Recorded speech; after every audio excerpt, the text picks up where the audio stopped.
if they were planning to put alumina into the atmosphere, it would be beyond a joke. It would be catastrophically stupid. Hello, Chris Exley. Hello, Chris. Hi, it's Patrick. Thank you so much again for agreeing to chat with me. As you know, I research geoengineering, and one of the proposals is solar radiation management, and many geoengineers have discussed the possibility of using alumina. And you know aluminum toxicity like no one else. And I'm not going to ask you to say, oh, I believe it's already happening, which, well, I do. But I really want to pick your brains, if you excuse the pun, on your career studying aluminum toxicity, specifically the Alzheimer's connection, how aluminum can, cause amyloid clumps and so on. Also, the effect of iron. And the debate the fact that there is still a debate on whether aluminum causes Alzheimer's, finally, how silica can protect us. It has been discussed, particularly by David Keith, that we use nanoparticulate aluminum, amongst other things, barium and so on. And if this was to be implemented, what would be the human health impact of such a program? Sure. So, yeah. Well, I mean, that's a slightly different approach to one that I regularly have to deal with, which is that will tell me that it's actually happening now, and I often say that there is no one on this earth who is more concerned about human exposure to aluminium than I am. But my position always comes from one where we need evidence. And we don't just need evidence that someone collected in their back garden. We need as strong and rigorous and possibly peer-reviewed scientific evidence as possible of anything where we're trying to implicate aluminium in human disease. It's difficult enough to do that with the very best science. And so this is where, to a certain extent, a lot of the use of alumina in geoengineering arguments completely fall apart. It's because there is nothing there to support them. We even did a small study here at Keele about 18 months or so ago, where we measured aluminium in rainfall. We have a little weather center here at Keele, so we were able to collect rainfall over a period of, it's a student study, so it was just over 12 weeks, measured the aluminium content of rainfall just out of interest, really. But we found nothing unusual, let's put it that way, during that period of time. So it's one for me that if, and I know that even the research councils here in the UK, one of them, the EPSRC, actually had a program several years ago on geoengineering, which they've since, we are told, stopped. It doesn't exist anymore. Where they were, in the first instance, the plan was to just look at water aerosols, just as a proof of concept before they thought about using any other type of aerosol in a climate, engineering manner. And if they were planning to put alumina into the atmosphere, it would be beyond a joke. I mean, it would be catastrophically stupid, and then people like myself would be extremely vocal about it. Well, for the sake of this conversation, let's just talk about it as a proposal. Aluminium. I call it aluminum. I've been here so long. Is everywhere. Either's fine. Yeah, this phone I'm using is largely made of aluminum. It surrounds us. It's in all kinds of things, and obviously I'm aware that the smaller the particle, the more bioavailable it is.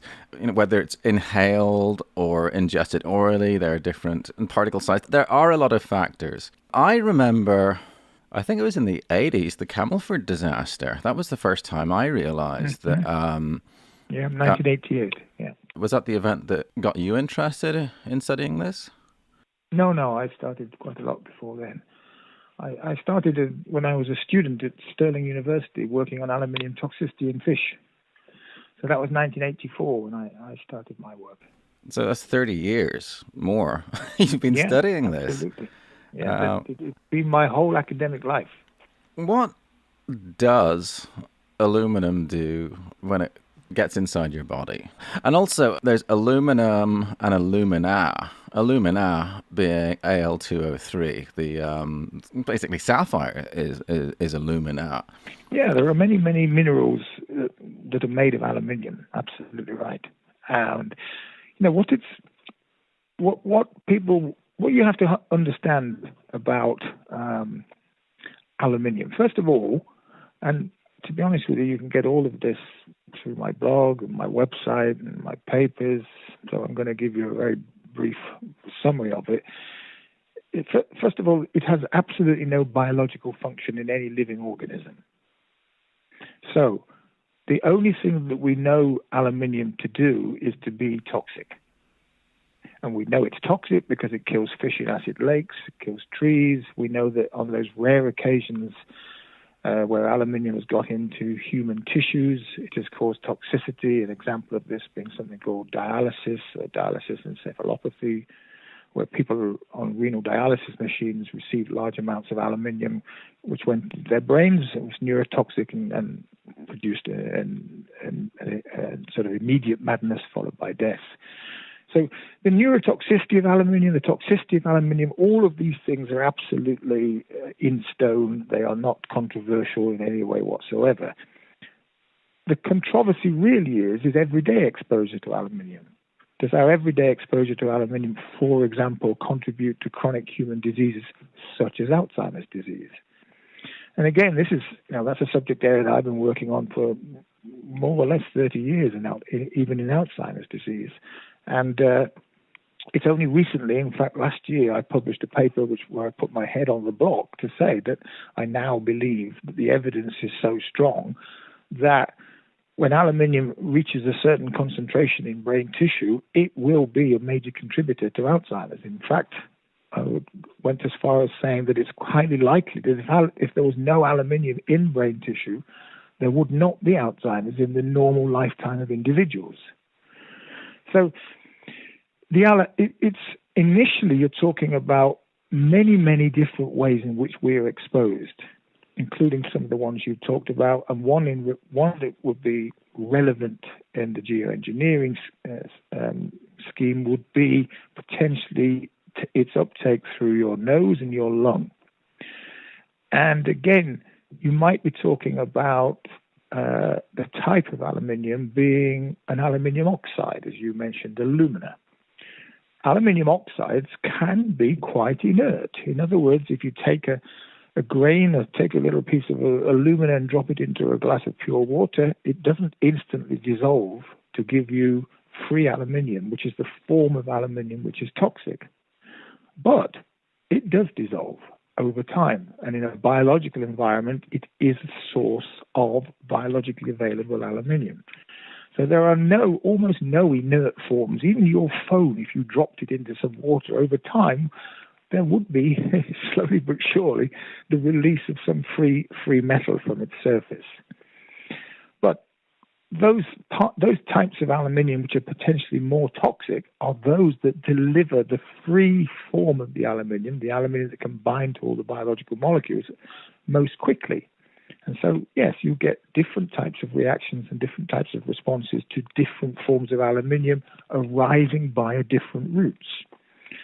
But, one of the more worrying aspects of an aerosol of aluminium is that the route, for example, via the nose, which takes you via something called the olfactory system, it is actually a very, very efficient way of getting something into the brain, where it doesn't have to go across the blood-brain barrier. There is a route directly from the nose, from the olfactory system, into a part of the brain called the hippocampus. And we know this, of course, because it's no coincidence that people take drugs via this route, because it gets to the brain rapidly. Now, alumina particles could very quickly get to our brains because of their inhalation from the atmosphere.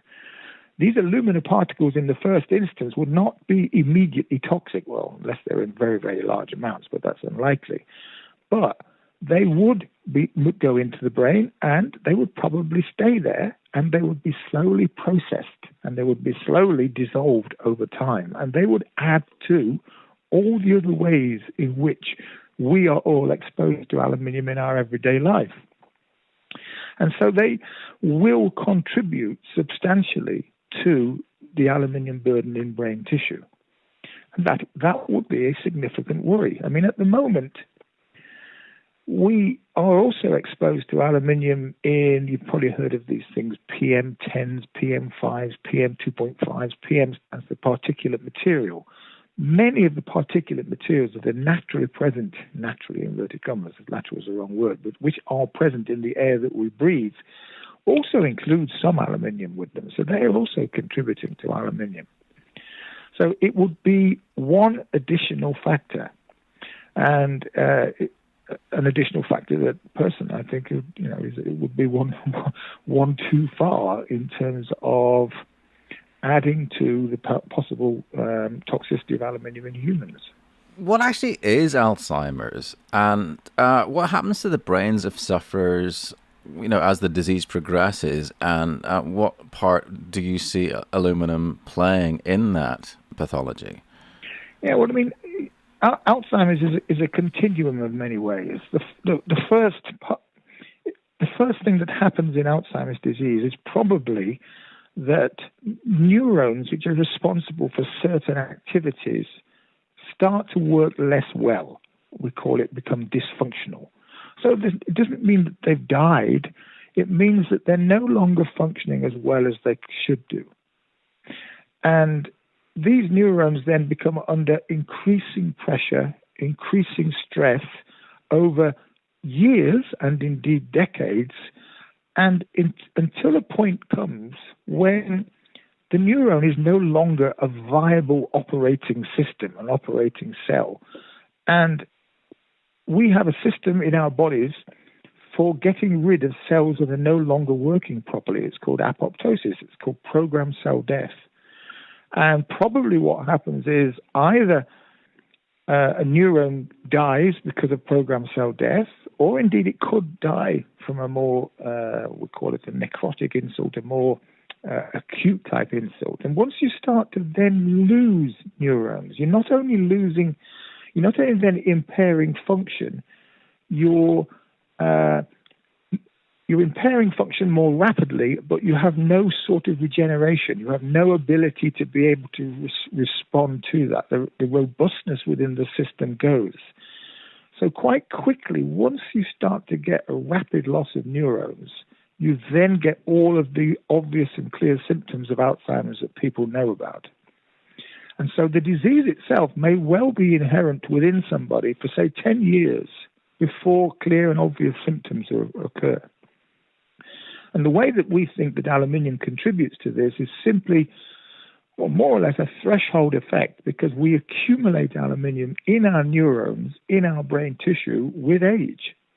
And depending on our environment and what we do, where we are, what we're exposed to, how we live our everyday lives, we all have different amounts of aluminium in our brain tissue. And so some of us accumulate more than others. Some of us have a more robust response to it, so the same amount of aluminium has less effect.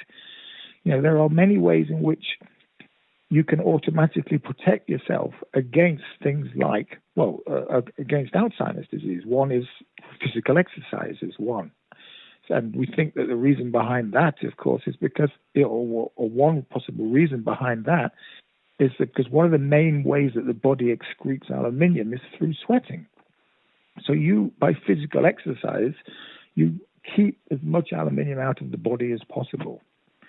So there are ways and means that different people under different circumstances respond differently to an increasing body burden of aluminium or brain burden of aluminium. But at some point, the aluminium in a neuron, the nerve cells of the body, get so high It's that it either kills the neuron outright or the neuron decides to kill itself. And then you start to manifest some of the really disruptive effects that you see in Alzheimer's and the later stages of Alzheimer's. One other question. Alzheimer's is a form of dementia, and dementia has been around a long time. Dickens was talking about aged parent, with dementia. But Alzheimer's itself is a relatively new disease. My research has shown that at least the CDC has, in 1979, they reported 847, I think, deaths. Now it's over 116,000 per year. These are US deaths from Alzheimer's. It has increased a lot. Is there, if you took a section of a brain from an old-fashioned commoner garden dementia patient victim, because this would be post-mortem, versus a brain from the body of an Alzheimer's sufferer, can you see, are there visual differences with Alzheimer's and... The first thing you've got to appreciate is that the main risk factor for Alzheimer's disease is aging. Yeah. So aging is the main risk factor. So you've got more chance of getting Alzheimer's the older you are. So longevity, the fact is that obviously we now live much longer, means that we will have a higher instance of Alzheimer's disease.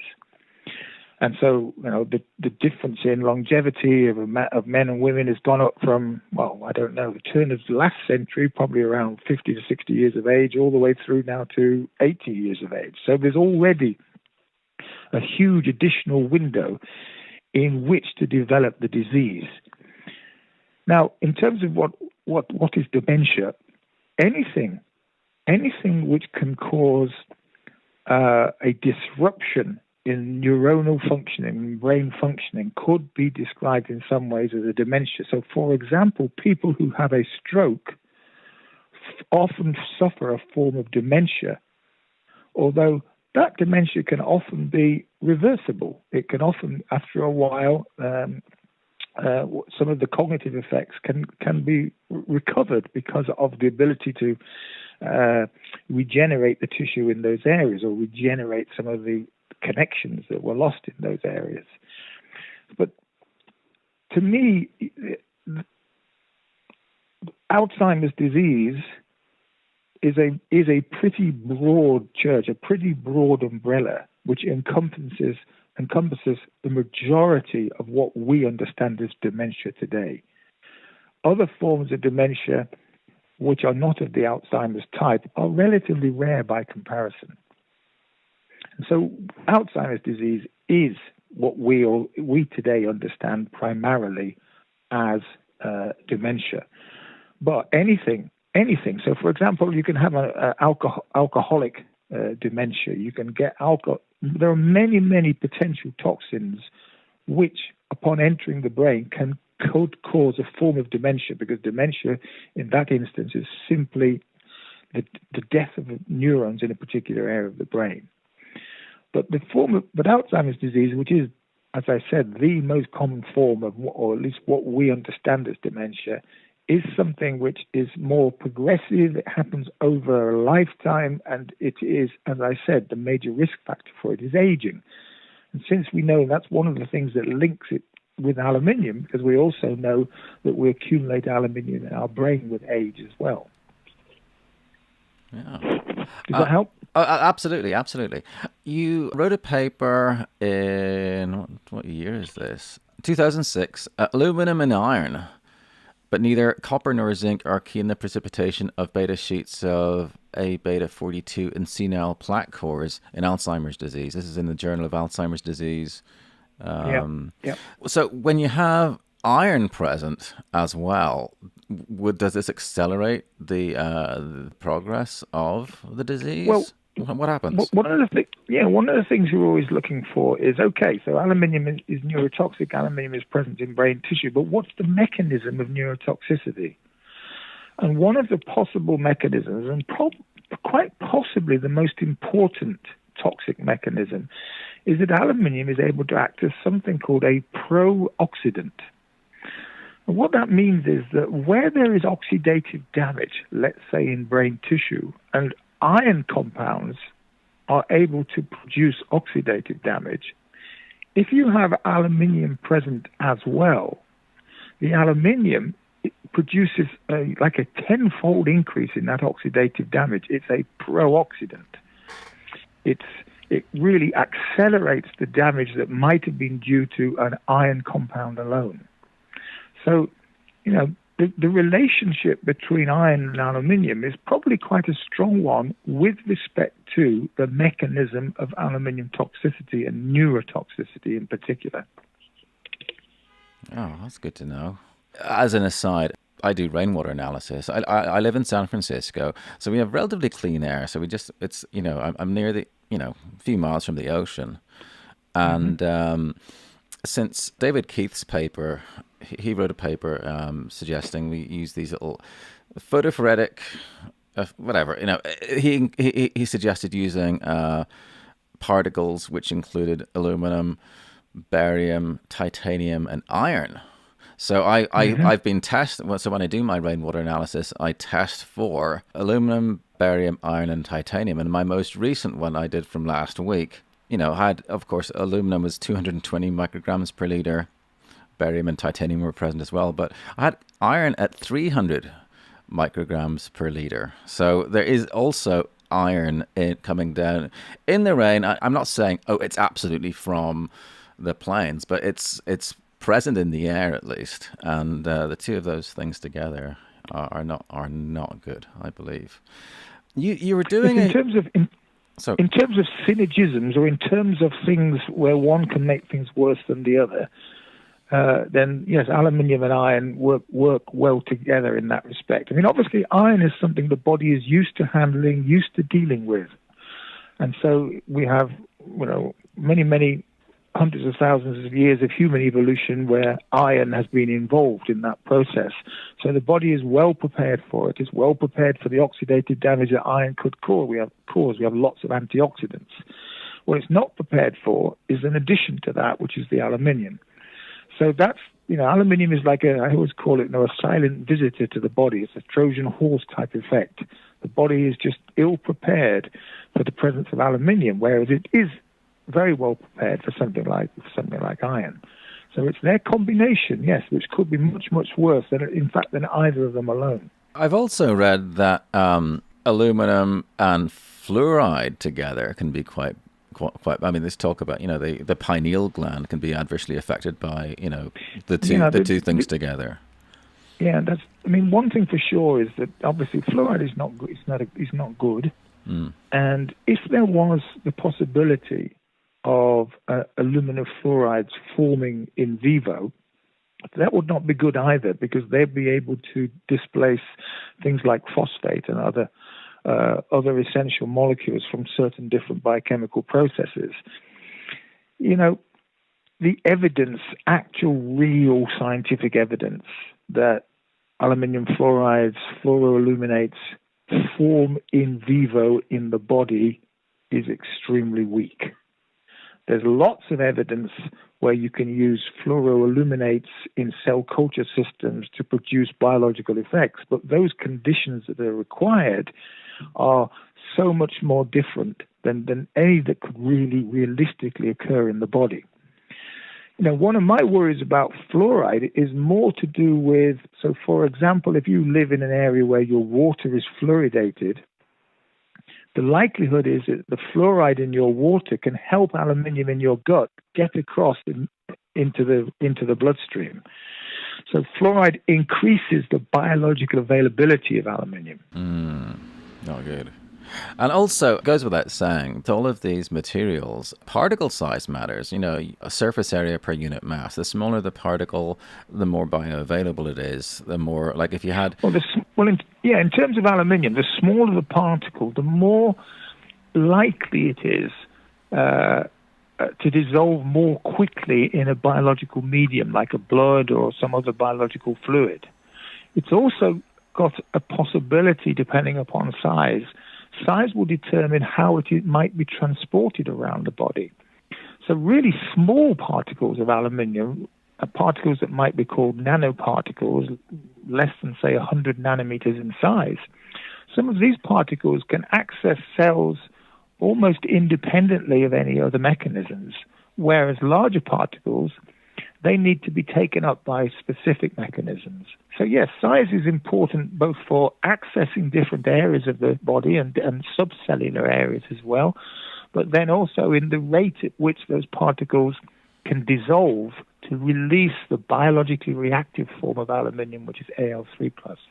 Before I forget, I would like to ask you about your brain study. You got hold of, was it 60 brains?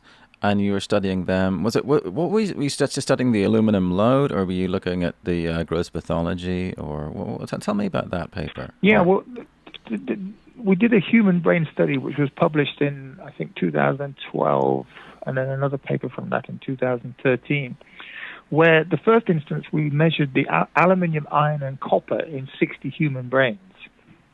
So this was really, because we had such a fantastic opportunity to do this, it was really about trying to find out, look, how much aluminium is there really in the human brain? And so the first instance was all about really just getting the basic data. And we managed to get, in the case of aluminium, more than 700 data points for that. We did a follow-up study where we related the different amounts of metal that we found, aluminium, copper, and iron, to pathologies related to beta amyloid, which are pathologies which are related to Alzheimer's disease. And they published that also in the Journal of Alzheimer's Disease afterwards. So that was a large reference study almost in many ways. And it was a very eye-opening study for me, because because we've done it, and I think we've done the very best study on aluminium in human brain tissue that's ever been carried out. We were very, very careful about the possibility of extraneous contamination or anything of this sort. I don't think any other study has been so rigorous. And yet, we still found in many cases significant amounts of aluminium in brain tissue. The reason to do this, even back so not that many years ago, is that you will still hear some people say, oh, there's no aluminium in the brain. Mm-hmm. I mean, it's ludicrous to say so, but they do say it. So you needed to produce the very best and strongest and most robust evidence to counter, silly and ludicrous arguments like that. I've got a good one for you, which you can put in for ridiculous arguments. I was speaking to someone who... his job is to deny, there's nothing wrong, aluminum is fine. And he said that what happens with Alzheimer's patients, people have, when you have advanced Alzheimer's, that then makes you more susceptible, more of a sponge to soak up aluminum. It's like, really? But anyway, yeah. that was an aside. Well, listen, this is the type of thing that you will get all the time. The fact that aluminium is a proven neurotoxin in countless animal models, and indeed on those rare occasions where some poor individuals have had lots of aluminium gone into their brain and died a terrible death, should be enough for these individuals to realize that aluminium really is a problem, and we really don't want it in our brains. Absolutely. And it doesn't just accumulate at places, places of pathology. No, that's not the case. The reason we're even speaking is I saw that wonderful Age of Aluminum documentary. I think that was the right name of it. And you were telling you were telling me that the reason you get more of a concentration in the brain is because there isn't the same cell turnover as, say, like your epidermis. Absolutely, yeah. The neurons last for your lifetime, don't they? So they have an opportunity to accumulate. Your skin cells last a few days. Yeah, and bones last longer. But actually, I want to sort of circle back to the brain study. I'm sure in London, the Science Museum, there must be some brains in jars that could be tested for aluminum, because if, I can imagine that people would say, well, yes, there's aluminum in brains now, but it's always been the case. Is there has anyone ever tested for metals in brains? The problem is that we cannot, all historical brains sitting in jars are in some sort of fixative, and that's the reason why they're still there. They've been fixed in time. And we know from actual studies carried out for this particular purpose that these fixatives were always heavily contaminated with aluminium, and still are today, actually. So you cannot measure aluminium content in anything other than deep frozen tissue. So if we were to find, somebody deep frozen in a glacier somewhere or something of that sort, then maybe we could do that. But no, any fixed tissue is of no use to us. Maybe, actually, I know it's a little gruesome, obviously, anything to do with mortality is gruesome. Perhaps some of these climbers on Everest may be able to help us out on that. Who knows? Who knows? I'm sure they'd be freeze-dried by now, but it wouldn't change the metal content. If you've got to be deep frozen. Right. These things will think, your normal freezer is about, minus 16, 17, 18 degrees. Something in there will last for a year before it starts to break down.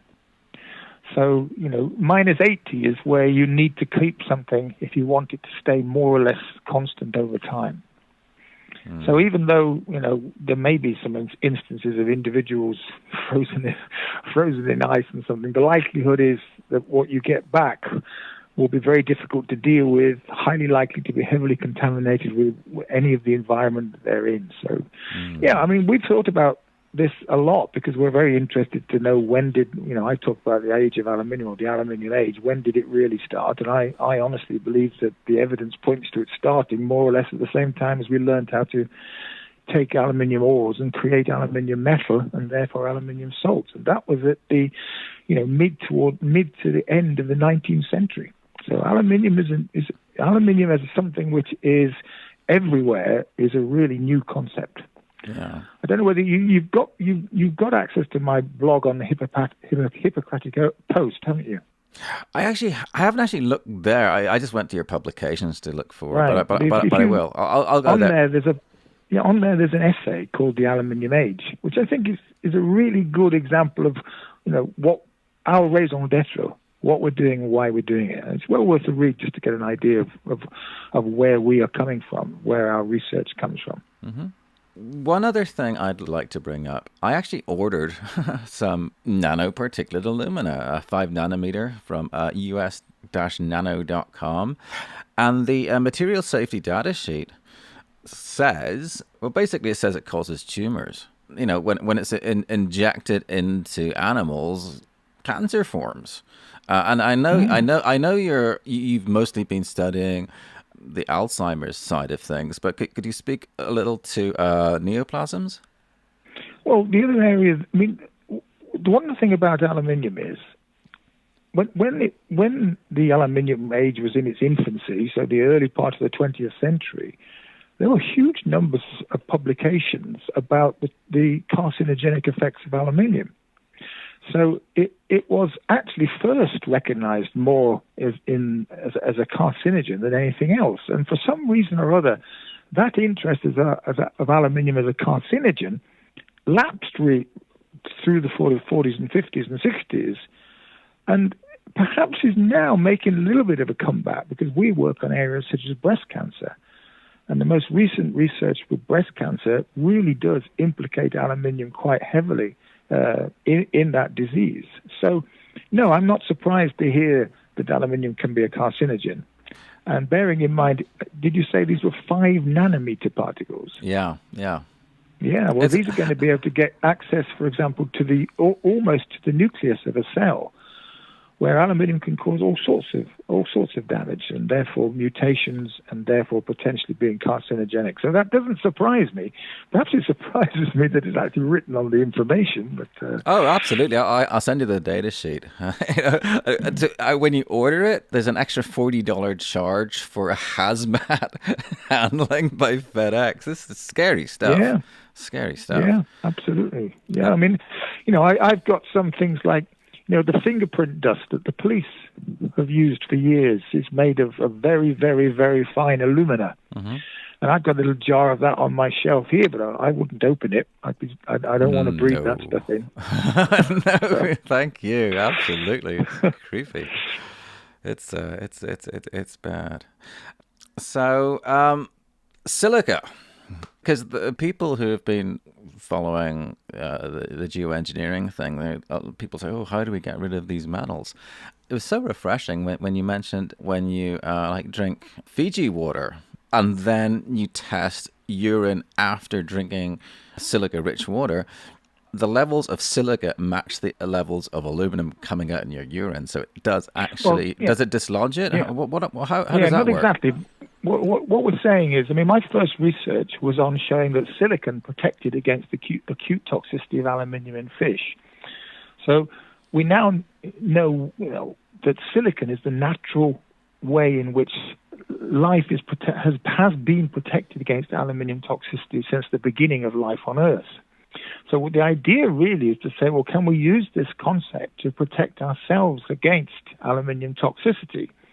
And the simplest way to do that is to drink mineral water, which is rich in silicon. And now when I say silicon, what I really mean is silicic acid, the soluble form of silicon. What happens is that soluble form of silicon follows water from the gut into the blood, and it's able to form something called a hydroxyluminosilicate, which can then be filtered by the kidney. So it's a way of facilitating the removal of aluminium from the body. And this is an area now that, in terms of clinical trials, we ran our first clinical trial on this back in 2006 in Alzheimer's disease. So we've got a lot of research on this. We've just published one on multiple sclerosis. Again, you can access all of this through the blog or through my website. So it's all about this unique inorganic chemistry that exists between silicon and aluminium, because silicon or silicic acid has no other chemistry. So it won't react with any other metals. It won't react with any organic molecules. It only reacts with itself, actually, at very high concentrations, or with aluminium. And this is a beautiful chemistry which protects life from biologically available aluminium. And we should be using it by drinking silicon-rich mineral waters every day to protect ourselves from being in the aluminium age, as I call it. And since we are now in the aluminium age, people will say, "Oh, well, it's the most common element in the crust. It's it's always been around. What's the big deal? Don't be concerned about Al2O3." What has changed? Is it simply refining it, brings it into the biosphere? Absolutely. It hasn't always been around. It's always been. It has actually been excluded from biological systems, and only man's activities. And again, you read about this in the different areas I've told you, and I've suggested you have a look at. But only man's activities have changed this, and primarily the main one was how to take an inert aluminosilicate ore from the earth, and from it make aluminium metal, and from aluminium metal make aluminium salts. And these are all much, much more biologically available than the inert ores from which they came. So that's it. That's the aluminium age. It came from man's, revolution in being able to make aluminium metal. And in fact, all of modern life today has depended upon that amazing piece of technology. And it's cheap and plentiful. What could possibly go wrong? Unfortunately. You have found out. Well, I want to thank you so much for all of your expertise on this. And I noticed I'll put a link in here so people can support your work, because I know, didn't you have some funding issues halfway through your brain study?